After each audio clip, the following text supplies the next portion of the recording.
Great, so we are recording. So it's important that we record these meetings so that people in other time zones can actually watch these videos at their leisure. So we're going to be probably archiving this through YouTube or another platform, and probably providing links from the Global Biofoundries Alliance webpage, which is on my screen currently. So the website for the Global Biofoundries Alliance is biofoundries.org, and I'll just bring to your attention, there is a contact link on the header of the website. And within this contact page, you should be able to sign up for a newsletter for the Global Biofoundries Alliance, or you can just send us a message. So those are a couple of things to consider. Today, I'm going to go ahead and stop sharing my screen. Today, we're very lucky to be joined by Tijana Radivojevic, as well as Doug Densmore, and they're going to be giving our two presentations today. We're going to have Tijana go first, and we'll do maybe a 5 to 10 minute QA after Tijana, and then we're going to go into Doug, and then he'll give his presentation, and then again a follow-up Q&A. We do have the ability for people to type in their Q&As kind of into the Q&A box within the Zoom platform. And if possible, at the end of the presentations in the Q&A section, Fabian might be able to help turn on people's individual microphones if people have any questions, and Fabian can maybe help us with some directions on how we're going to do that. But for now, Tijana, if you want to go ahead and share your screen, you can go ahead and start with your presentation.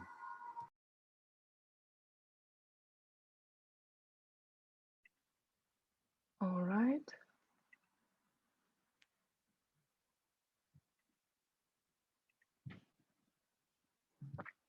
I hope you can see my slides. Yes, those are showing up. Great. Thank you very much for the invitation. I'm very glad to be here with all of you. So today I will talk about the automated recommendation tool, ART, a tool that we developed within Agile BioFoundry to address the needs and characteristics of synthetic biology, which are the low number of training instances, recursive design, build, test, learn cycles, and the need for uncertainty quantification. I will also show some use cases and how ART integrates with other tools that have been developed within Agile BioFoundry. So synthetic biology expectations are high. Here we see the cover of The Economist in an 2019 issue. Nevertheless, synthetic biology has already had an impact. Remember insulin, for example, and it has potential for a transformative impact in society. Here are some of the more recent examples of applications of SynBio. Synthetic biology produces food. It has been able to create burgers that taste like meat, but are entirely made of plants. Hoppy beer without hops, 0-calorie sweeteners. SynBio produces also fabrics such as spider silk, synthetic leather with mycelium. It's also used to produce health products like human collagen, antimalarial drug artemisinin, and finally biofuels, for example, farnesene, which is a diesel replacement that is used to propel the bus fleet in Rio de Janeiro. SynBio is also being used for space exploration. Nevertheless, bioengineering is not easy. We gather data faster than ever, for example, through mass spectrometry, microfluidic chips, cell manipulation through lights, and so on, but we need better predictive power. As Tim Gardner put it, our ability to engineer predictable outcomes from biological systems remains infantile. And our approach to tackle this problem is by using machine learning. And for that purpose, we developed the automated recommendation tool. So what is ART? ART is geared towards leveraging the increasingly available amounts of data And it produces a predictive model on one hand, which takes as an input set of input variables that can be, for example, proteomics, transcriptomics, promoter combinations, media components, or any other process variables. And it requires an output or a response to the system, for example, of target molecule production, like biofuel. And it creates a predictive model that says, for example, this protein profile has 10% of chance of producing 10 milligram per liter of the product. So it gives the predictions in terms of predictive probabilities. On the other hand, it provides recommendations for the next cycle. For example, you should decrease the expression of this protein in order to increase production and so on. Art has been published recently, so you can see more details in this paper. And for more information on how actually to use machine learning for metabolic engineering, there is a nice review we recently put out.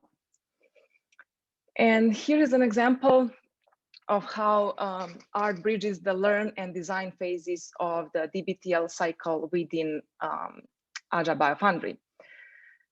So we use DIVA first to create strains, which we then put in the bioreactor for fermentation that can take samples automatically. We send them to proteomics facilities.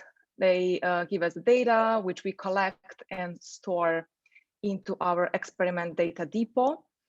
And from that data, we import them automatically from the data repository. We input the data automatically into ART, for example, which creates the model and tells what should be the next strain design, which we again plug in DIVA, and we repeat this cycle again and again in a systematic way. How we store data, it is very important, because if there is no data, there is no machine learning. We have developed the experiment data depot. It's a web-based software for storing different types of omics data, metabolomics, proteomics, transcriptomics, OD, and can be used for different modeling purposes, for data exploration. It provides interactive data visualization and stores both data and metadata. So it's our way to store data systematically in a centralized repository. Let me go now into an example of a use case for ART.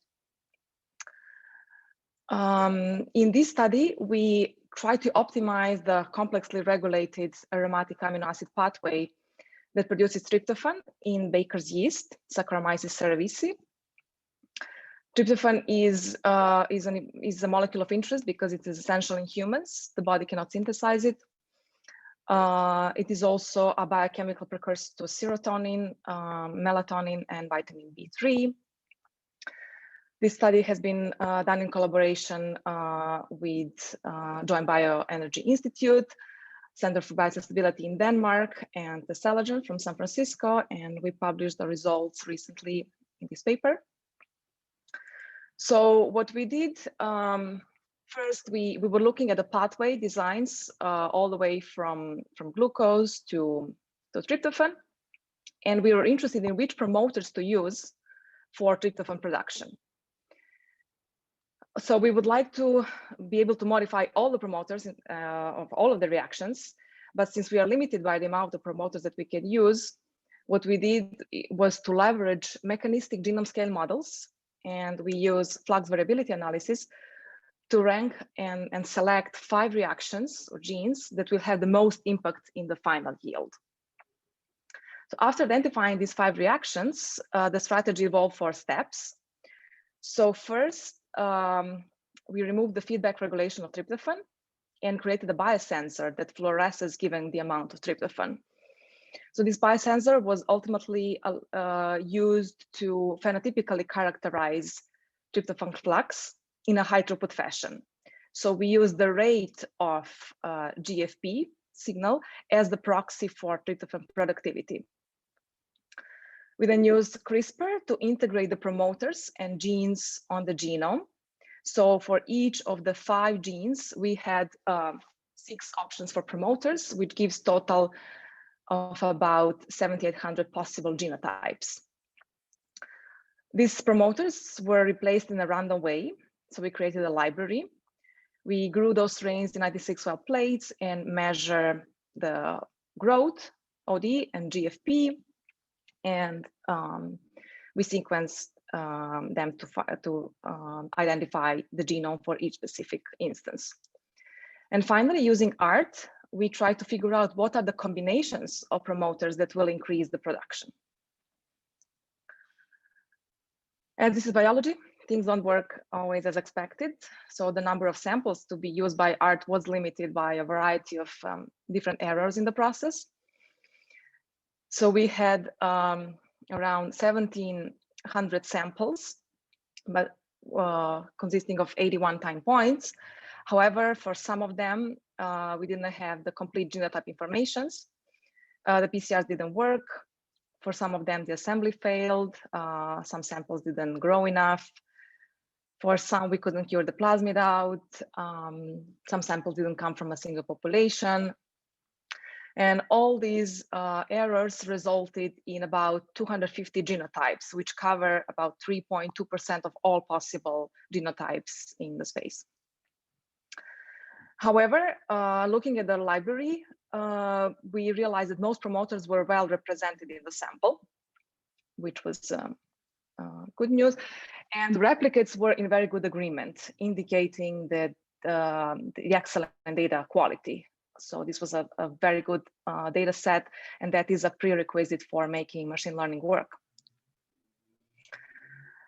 When we look at the data for productivity, if we look at each reaction for these 5, the production is all over the place. You cannot really say much, except for maybe gene 3, for which promoter 4 was resulted in high production levels. But we expected ART to find underlying dependencies of promoter combinations that would result in higher production levels. So we trained ART, which is basically an ensemble of several individual machine learning models. And what we got is these are the metrics from this data set. And it turns out that the ART ensemble model, the final model, outperforms all individual models that are a set of scikit-learn models. And here we see how cross-validated predictions relate to the observations. Finally, ART suggested new promoter designs by leveraging this data. And we provided a set of promoter combinations on the left that our collaborators in Denmark went back to the lab and constructed. The middle graph shows the representation of each of the promoters in the library. So some of these recommendations were examples of anticipated results, but others were non-intuitive predictions. And our predictions were given in terms of probabilities. So we had the full range of uncertainty for each of the recommendation. And finally, here we see the set of the library strains in gray and ART recommendations in blue. And it turns out that the best ART recommendation improved productivity by 17% over the best one in the library, and 106% over the optimized reference strain by using the combination of machine learning and genome scale models. Of course, in this case, we only had 5 genes, but we could go with more. And ideally, we would, in that case, perform more than 2 DBTL cycles. Other examples where ART had been applied were some previously published studies. For example, it was used to balance the pathway for limonene production in E. coli by using proteomics data. It was used to hit metabolite targets for hopless beer in Saccharomyces. And another example, which wasn't really a success story, which we explain in the publication, was to improve the decanol production in E. coli. is being used also to design pathways and media compositions for a variety of organisms and target molecules. So in this particular case, I showed the promoter combinations and mentioned proteomics, but R can be used for other types of variables that take part of the process.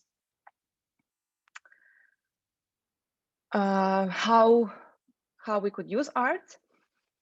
So art can be used in two ways: through Jupyter notebooks as a Python library or a web user interface. Both of them have their advantages and drawbacks. Most important one being the coding experience. More information about how to use art and tutorials can be found on the art website.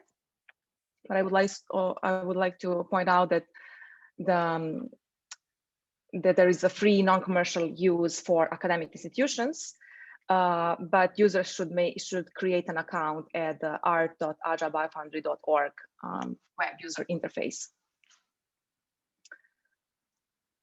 Finally, I'd like to end with the idea that machine learning, synthetic biology, and automation complement each other perfectly. Synthetic biology needs predictive power to enhance its global impact, and machine learning can provide the predictive power. However, it needs large amounts of high quality data. So automation can provide the data required by machine learning through the use of robotic stations, microfluidic chips, cloud labs. And one of the examples of machine learning tools is automated recommendation tool, which is able to leverage the increasingly available amounts of data that are present in modern synthetic biology. And as I showed, art can leverage machine learning to predict responses, for example, production of the molecule, and suggest next steps. Finally, I would like to acknowledge people who contributed to this work and leave some time for questions.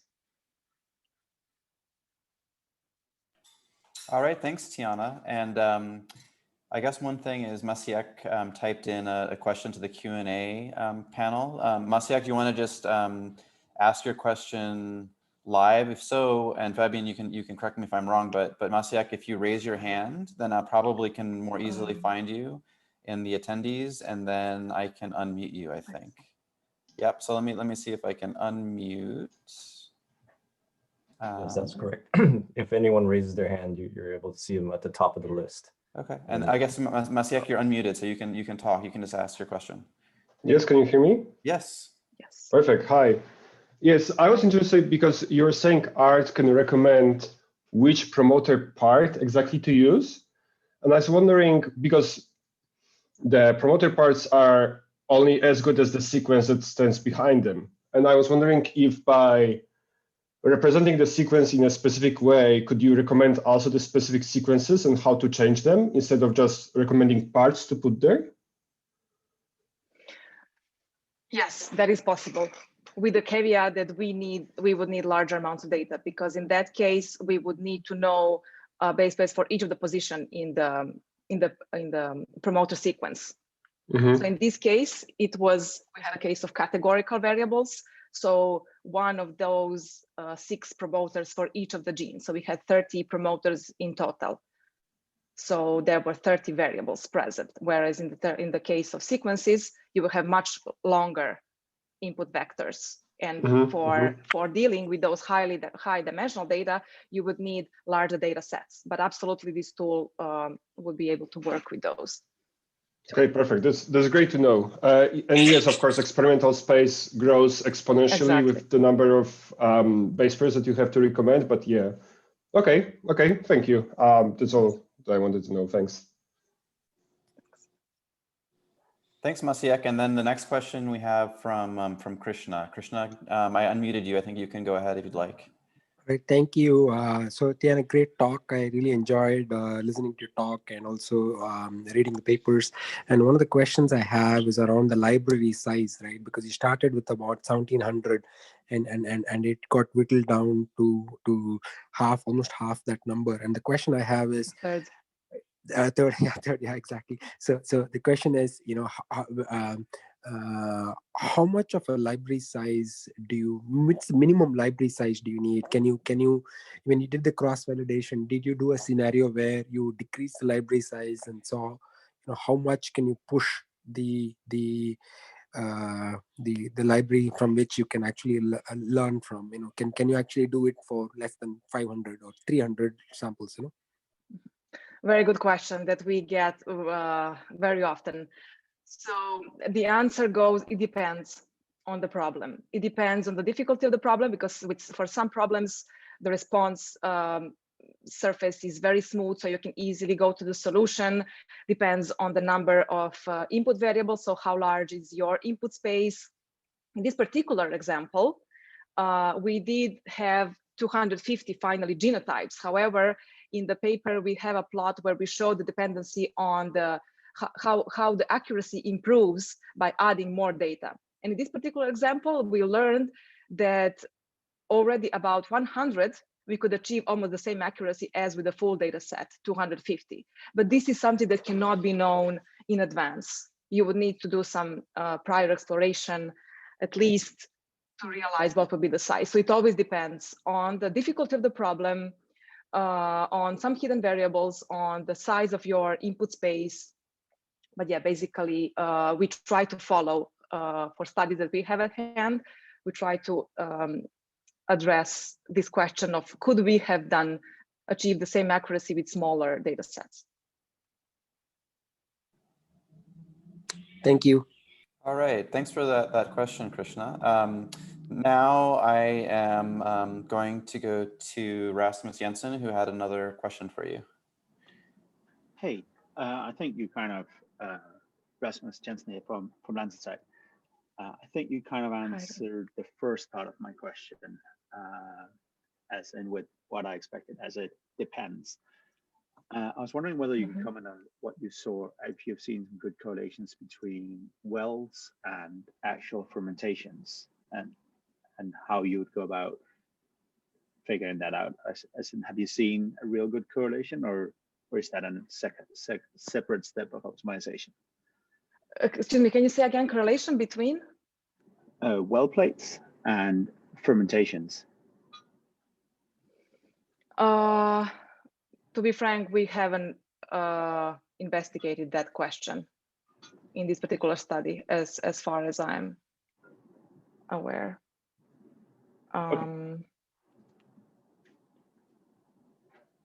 Sorry. Yeah, go ahead. Yeah, no, it was more like the end game here would obviously be a production. So I was just wondering if you had any idea of that.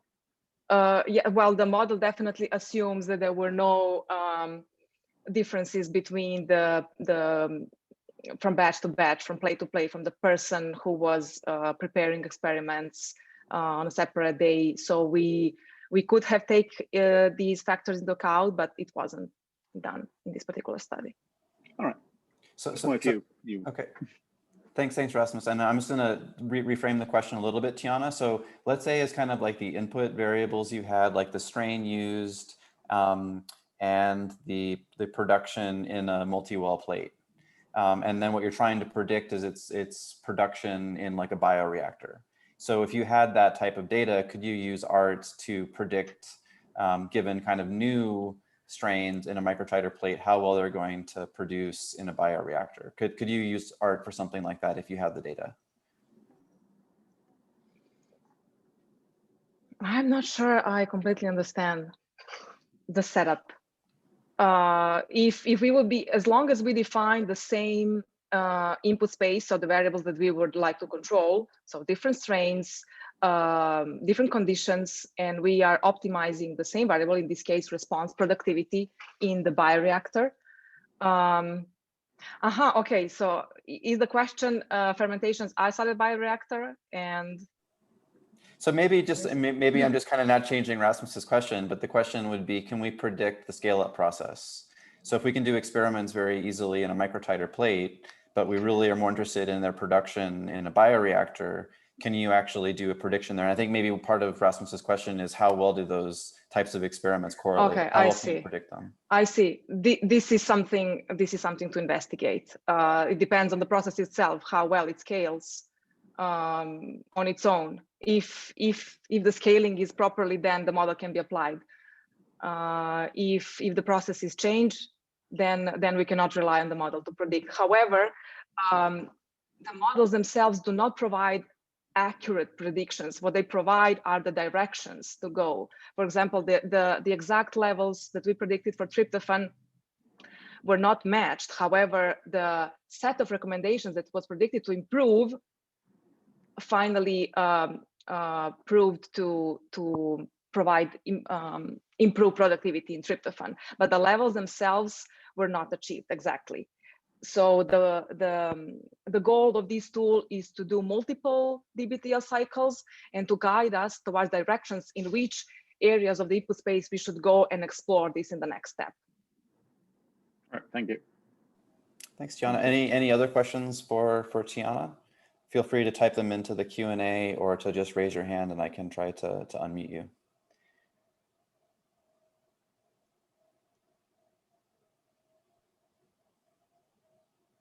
All right, well, thank you very much, Tijana. I'm sure people can follow up with you offline, especially for those people that are going to be watching this from YouTube or from other platform later.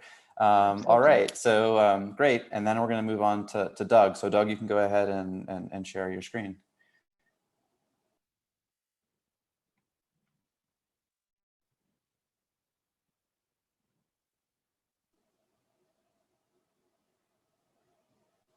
All right, you can see that, Nathan? Looks good, yep. All right, well, thanks to the Global Biofoundry Alliance organizers for having me speak. I'm gonna talk a little bit about the DAMP lab. Whenever I talk about the DAMP lab, I always feel like people have heard about it, but then I realized looking at the attendees, I don't know that I recognize everyone's name, so maybe this will be new for some of you. So let me just jump right into it.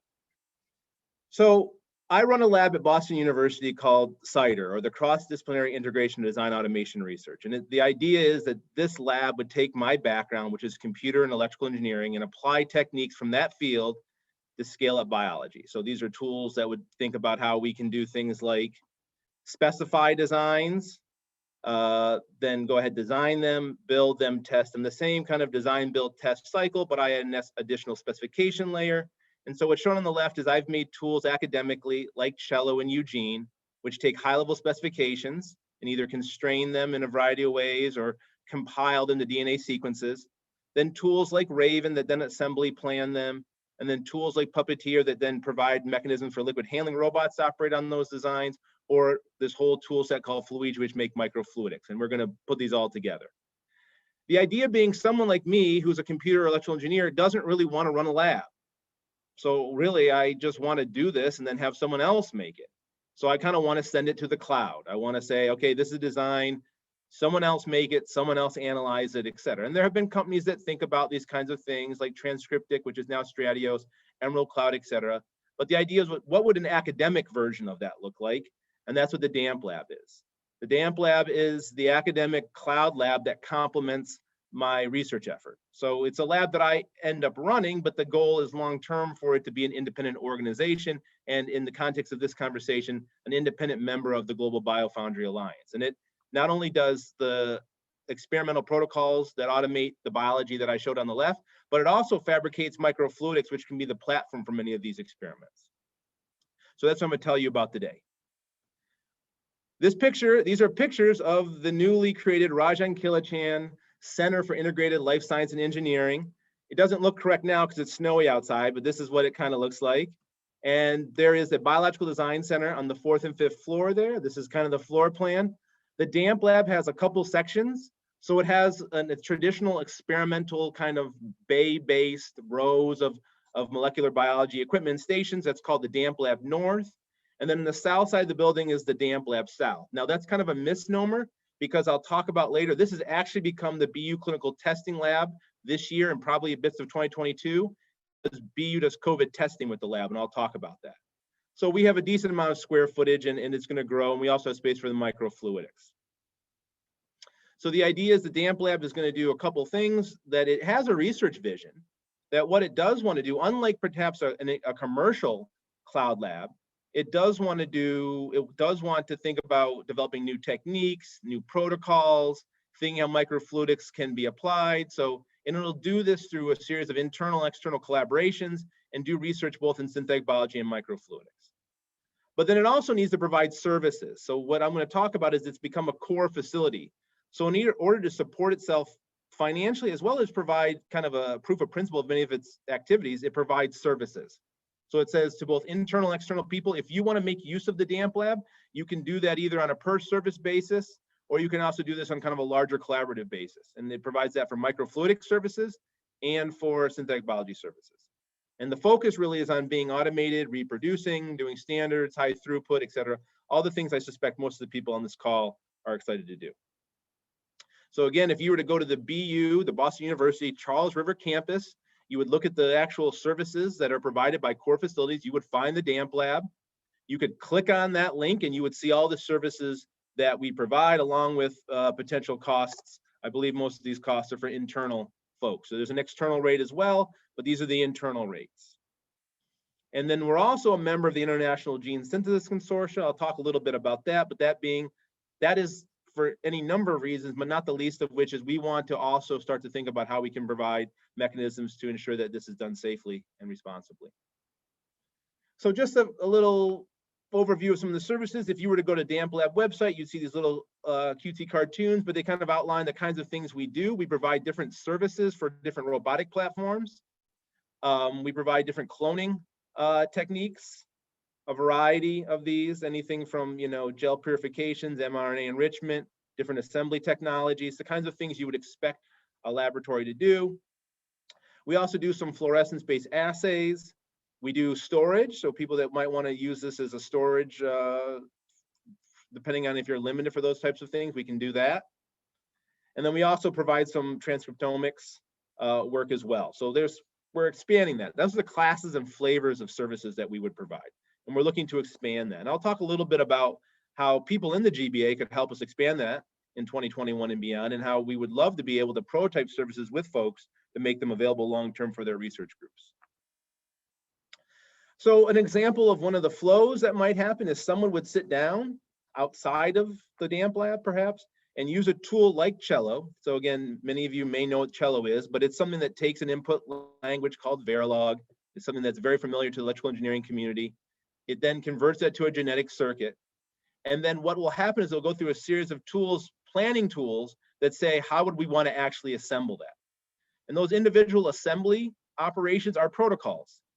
And then what we run at the DAMP lab is we use the Aquarium software suite developed by Eric Clavens at the University of Washington and others, where those protocols are stored in that system. And so a graph that says, use this protocol, followed by this protocol, et cetera, that the upstream tools produce can then be stitched together through Aquarium. And then that job would be executed, we'd capture the data, and then we would return to the user, depending on what they want. They'd either get just the data back, this is how well your design ran or functioned or performed, but it also, in the event that they actually want physical material back, we can work with them in their material transfer process to get them that actual DNA or that sample back. So it's kind of that flow. The point is you start in silico, it goes through an in silico and wetware process internally, and then results in a product. So some of the people that run this, some of you know Samuel. Samuel is kind of leading up the research side in the head and some of the services. Then we have the microfluidic side run by one of my graduate students, Ali. That will likely transfer to another graduate student relatively soon. And the microfluidics coming in 2021 will provide a design service. I'll talk a little bit about that, where you put in microfluidics you'd like made and we make them. But we have many other people that need to support this. We've recently brought William Jackson in really to help lead a lot of the computational effort, because that's really key to do all of this. And then we have some full-time technicians that are going to provide a lot of the services that I'm talking about today. The vision, though, on some level, is that the DAMP Lab's day-to-day process is run by interchangeable undergraduate technicians. And I don't mean interchangeable in a derogatory way. I mean that in the most the best engineering sense, that the operations and protocols are standardized to the extent that someone that's trained relatively quickly can run these in a standardized, repeatable way. Now, the reason I kind of put a caveat on that is because due to COVID and all of that, we haven't done much of that for the past year because we don't have a bunch of undergrads running around, but that's the vision. What's nice is that allows us in an academic sense to run relatively lean from a personnel standpoint, but also allows for turnover, which is an implicit part of academia. If you made a lab that required people to stay for 10 years, I don't think I'd get anyone to join. These figures are figures that I love to show, and I've been talking about making these for the DAMP lab, but I haven't gotten around to it, but I just really love these. These are figures from McDonald's. And on the left is, you don't have to read this, but on the left is a chart that on the kind of y-axis are all the different meals you can get, and on the x-axis are all the different ingredients. And it says to make a hamburger, it requires these ingredients, and et cetera. And so it kind of is a resource allocation. It says for these food, or AKA protocols, what processes need to be in place. And then on the right is the idea that if you're a McDonald's employee, there's a standardized process from the getting the bun all the way to delivering the hamburger to a person. And that is something that I think could be an interesting approach. So the DAMP lab has something similar, where over these 8-ish, 9-ish classes of protocols shown by the different colors. So the different colors represent the different protocol classes that are shown in the bottom, those labels. We can say, given those, what resources do they require? And then this is an image, right? And this is kind of localized for the camera, but you could imagine this is one of our laboratory technicians. I think this is Rita. The idea would you'd actually watch her moving around the lab. And if you did a time-lapse video, which we don't have zoomed out enough, you'd see her moving in the same track. It would look like she's moving like a robot along the same place because we have everything kind of in a standardized location. We're trying to make it so that person looks a lot like that McDonald's assembly line, so that as new people come in on a regular basis, it's very interchangeable and robust. It's a lot like the biofab, frankly, at the University of Washington has also tried to set up. So we're not the first to do this. We're just also trying to follow that paradigm. But in addition to humans, we want to have lots of robotics, and we want this to be, now one approach is to have, we don't have the physical space to have as many robots as an industrial setting, but we think we do pretty well. So what's shown on the bottom are the things that we have. We have Opentrons robots, we have desktop mills for our microfluidics, we have cell-free extraction devices. The video being shown is of one of our Hamilton robots going. The figure on the left is a large-scale integrated system that looks like things like the iBiofab at the University of Illinois Urbana-Champaign that we would like to get. And it's kind of interesting, I'm not going to dwell a lot on this, but getting that system has been difficult. But then when COVID hit, we got 8 robots without having to do anything. So something I'll talk a little bit about is what we might do after COVID is over and our robotics are no longer doing RT-qPCR, but maybe will be available to people like the GBA. So again, you can think of the DAMP lab as a place that's going to have robotics expertise and is going to help prototype and develop some of these things that could be disseminated to the community. So people ask me a little bit, and these aren't perfect, but people ask me, what's the throughput, or what's possible with the kind of DAMP lab? So on the left is a rough sense, and it's really kind of back of the envelope. We'll keep refining these.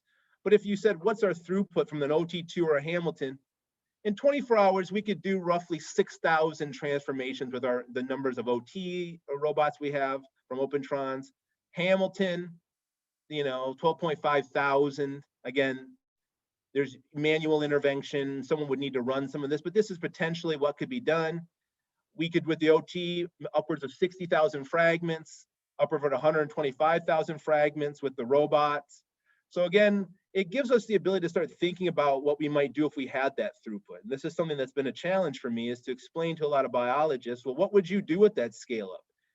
Like people would say, we want to use the DAMP lab to put one thing together. I'm like, you can do that, but that's probably not the best use of your time. This might be something you want to do for library development. Or like Tijana was just saying, if we want to actually start to do machine learning and we want to build lots of things to get data, this might be a really great platform. Costs are relatively low. Those are kind of listed there. And we talk a little bit about how many operations we can do, et cetera. So that's kind of our throughput. On the other side, what you see is our CNC desktop mill for continuous flow droplet-based microfluidics, which has got a whole CAD flow as a whole separate talk.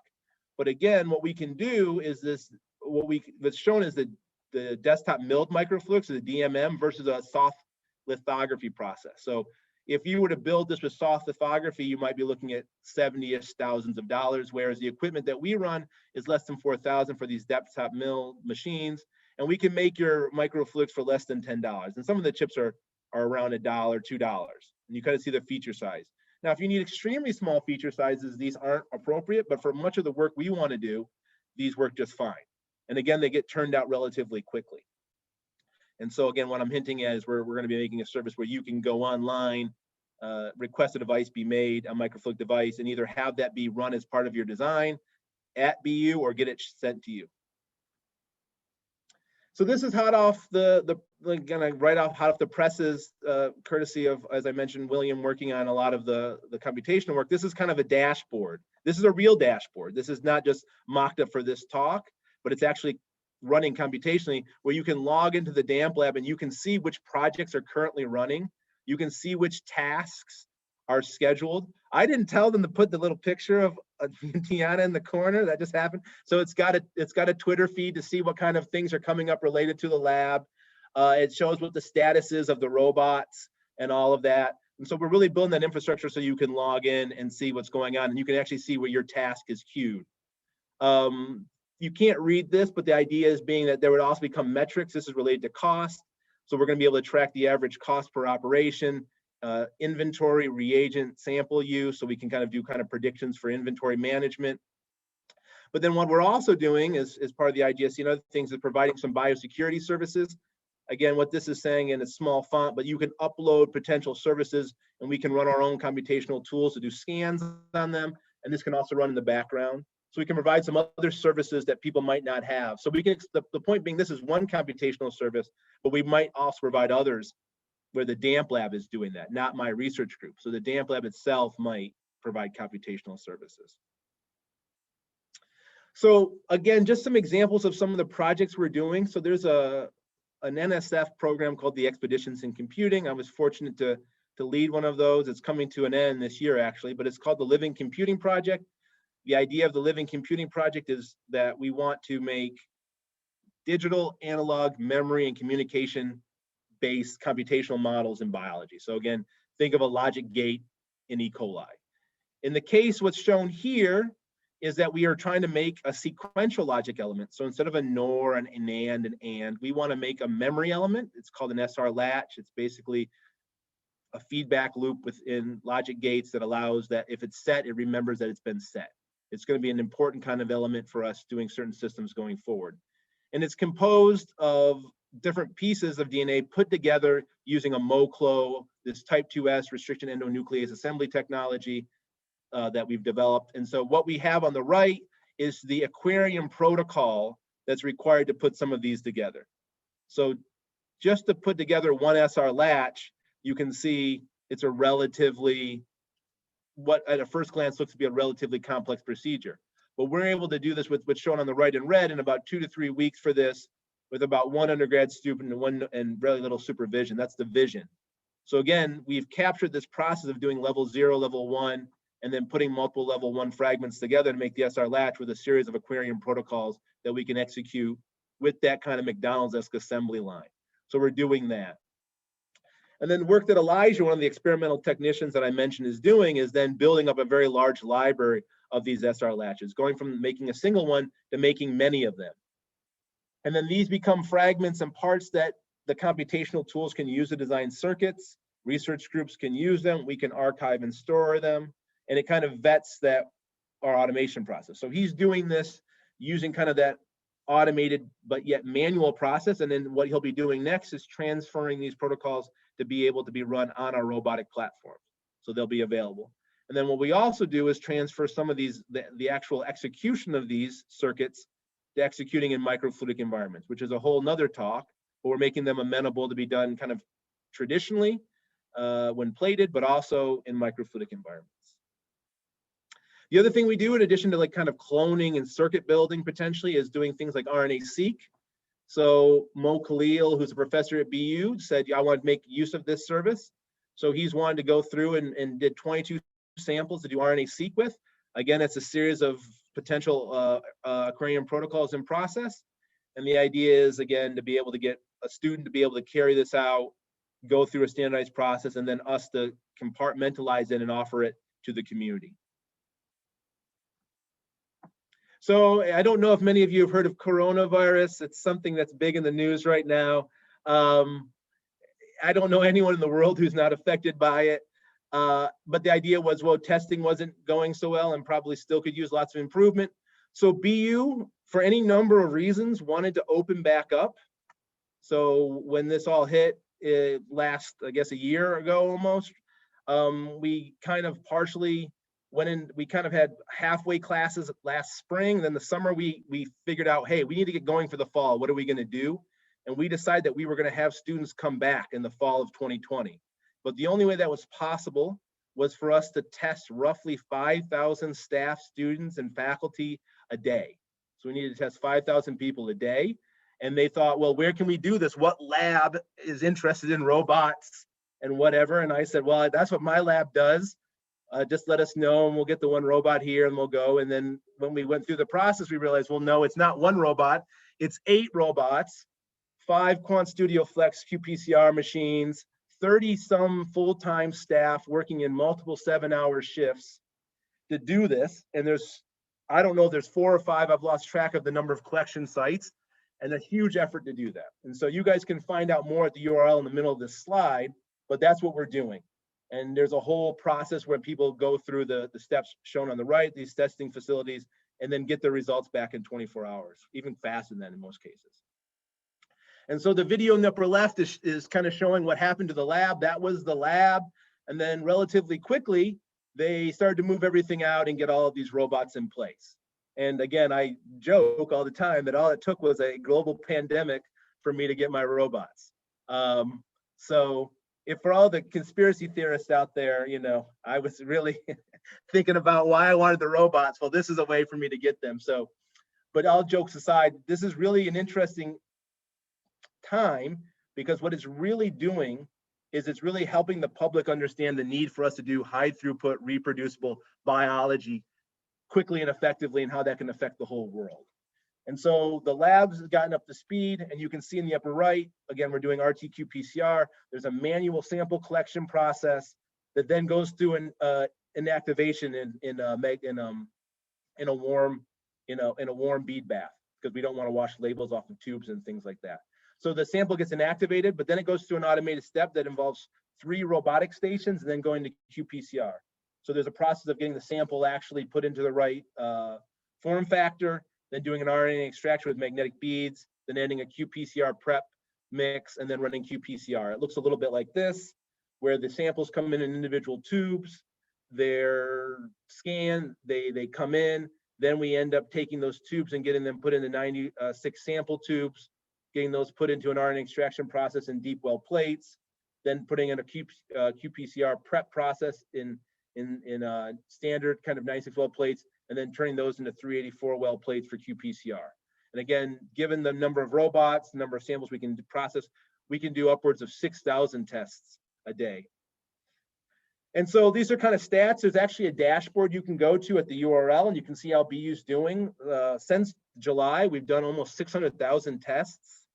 You can see that, you know, we have about a 0.19 positive rate, which is, I don't like to say good, because bad, like getting positives are never good, but it shows that we've done a lot of diligence here at BU, and we've had a very safe environment, and we've been able to get around and isolate those folks. And so I think that's really cool that we were able to execute this so quickly. It was probably the most quick process I've ever seen with the number of people required.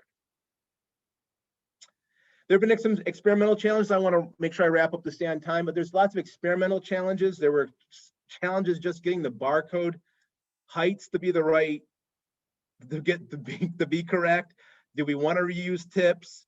What labware do we want? Was the labware in stock? What was the supply chain process for this? There are rooms in the building that I'm in that are devoted just to storing tips. So it's a really, there's a supply chain challenge, the debugging, et cetera. Then there's lots of computational challenges. We have to decouple user information for HIPAA compliance reasons. So we have electrical medical records that need to talk the limb systems. Those limb systems need to be talking to people for inventory and data management. And so my group, was really helpful in setting a lot of this up. And so for the purpose of this talk, to the extent that other people want to learn these lessons or and make use of this technology, that's something that we could also help the GBA do. So my last slide is like, what could we do with the GBA?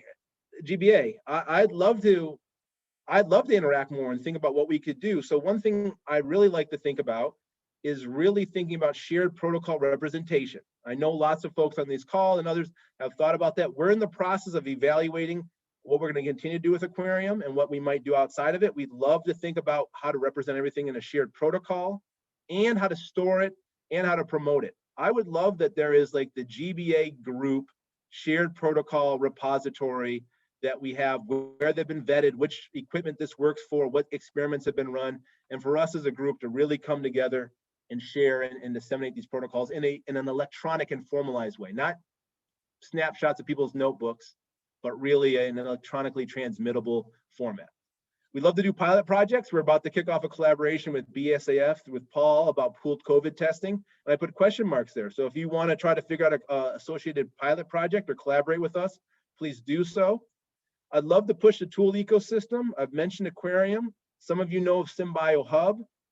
I've now made a tool along with Nick Roner at BBN Technologies called Knox. That's for storing constraints. And then there's LBNL and all of the tools Nathan and his group have done. I'd love to figure out how to get DIVA and EDD and all of those potentially running at the DAMP lab. I have no qualms trying to test those out and get those in our workflow. I think a lab education program would be really cool. Like obviously right now we can't send people around to visit, but some way we do a rotation and visits and we train each other. So something that I could entertain the thoughts of is if people wanted to attend some seminars that we put on to show you guys how we use our equipment and what we do. I'm happy to volunteer my staff to put some of those on, but we can capture those through this. We could film them like we're doing this seminar and we could make those available. So that would be pretty cool. And then the last thing is kind of special sessions and demos at IWBDA. So that's a workshop on design automation. Perhaps the GBA could have a couple sessions dedicated or breakouts to that, and I could help that happen through my association with that workshop. Okay, I think that tons of people to thank, particularly the people in the lower right. That was all the people who scaled up and got the testing facility going. So again, I'm a little bit over, but again, thank you all for the time, and I'm happy to take questions. Thanks, Doug. That's great. We have a couple of questions in the Q&A, and Tristan has been asking both of them. Tristan, I think you can talk now if you want to ask your question. Do you hear me? Yes. Excellent. Thank you for a great talk, Doug. That was really interesting. Maybe I'll ask my shorter question first, which is, when you switched from the DAMP lab to the COVID testing, did you still use all the same software that you had already developed for the DAMP lab? No. And I would love to say yes, because yes would be the nice story. Right, exactly. But to be honest with you, because the academic nature of it and some of the prototype, I did not want to be responsible for it crashing on the university. Yeah. And that was true of everyone. So we actually had to go with a commercial LIMS vendor that would have had the bandwidth and frankly, I don't want to know the word I'm looking for, but that could be held responsible if the software were to somehow go down and contaminate data and whatnot. So we are able to, in lockstep, test our software and see how it would hold up, but just for the purposes of me going to the president of the university and saying, we got to shut BU down, I didn't want to do that. Sure. And then maybe the bigger picture question, and you talked about this a little bit, you were talking about rotations in the lab, but I was thinking, have you ever thought about, a more formal educational program to teach undergrads how to think about automation and how to harness it? You're talking about how biologists don't know how to ask the right questions when they have this automation capacity. So what can we do to educate like the next generation to think along those terms? Well, the short answer for undergrads the short answer is iGEM here. So one way we have done in the past, we haven't had iGEM for the past 2 years between COVID and me taking a break. But one way would be to continue our iGEM program and educate those undergrads. Mm-hmm. I teach electrical engineering courses. So most of the times I just won't have a chance to teach undergrads to do that. but the Biological Design Center at BU very easily could create an undergraduate course where the undergraduate lab session is kind of hosted by aspects of the DAMP lab. So that's something that we could look into. But I do have a graduate course that you can see at compsymbio.org, like comp, like computing, symbio.org. That is a graduate level class where we try to get people to think about computational synthetic biology. So the short answer is we should do that, and we just need the professor bandwidth and that to align with the pedagogy of the university. Great. I will check out your website. Yeah. Be interesting to see if there's a lot of course material for teaching this kind of material. There is some, and that's the other thing I'd like to push is it uses Natalie Kudell from BioBuilder's book as well. I'd love to see another textbook. Now I'm not saying I'm going to write one, but I think a textbook could be really cool too. Maybe I'll write it in 5 years or something, but a textbook or something that people could use. Great, thanks. Yeah. All right, thanks Tristan and Doug. Anyone else have a question for Doug before we start wrapping things up? I might have a quick one. Yeah, go Vince. Cool. Yeah. So Doug, this is really good stuff. As you were talking and describing your platform, it had a lot of flavors of what we've been working on and building as well. So the thought that came to mind is, as you are doing this and many others, we know we're actually building platforms and we're actually trying to think about long-term sustainability. Have you actually looked deeper into what is the actual real demand for services like that both in an academic environment and outside the academia? Are we overbuilding here? I guess is the question I'm asking, and I don't know the answer. I'm just probing you. So yes. So the short answer is right now we have trouble getting people to consistently use the service. So I think right now, so the answer is like, if I just say, do you want to use the services? It takes a lot of herding cats to get even my colleagues to use them. So I think there's a big but then when I give a talk and I explain a little bit what we can do, then that becomes a little bit more clear. So I think there's definitely an education aspect. I do feel this kind of very analogy to these kitchens where I feel like I go to chefs and say I have a food processor, and they're like, why would I want that? I'm like, well, because right now you have a restaurant for 2 people, but if you could cater, you want a catering service and you need that food processor, you need that bigger grill.